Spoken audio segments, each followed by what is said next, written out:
Well, we're home and we're stuck with the car not cranking up. I think it's the battery. Uh, don't know what it is. Catherine is right here. The children's back in the back. And we still got to get these kids to school tomorrow, right, baby? I mean, Monday.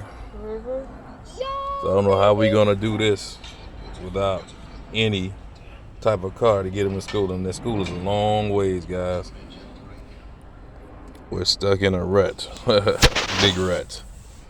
Right, babies? So now they playing in the back seat, trying to wait on to see if somebody comes to, help us jump the car. But I done called a couple of folks, and They're not picking up. I guess nobody's picking up right now. Maybe they busy, but hopefully we'll get somebody to help us out.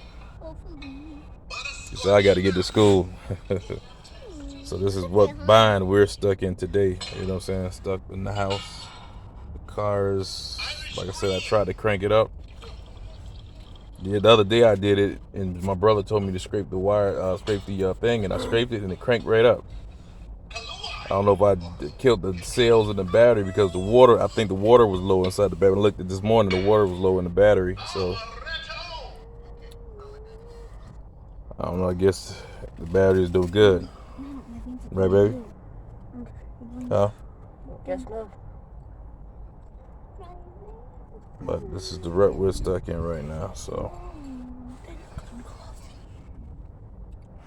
oh well. Just thought I'd step on here and make a quick video. You know what I'm saying? What happened?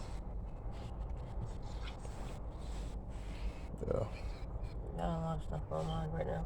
You got a lot of stuff on your mind. Me too. Well, God make a way out of no way. You know what I mean? So, hey, it's the Trimble family, and we're out, man. It's a little short video.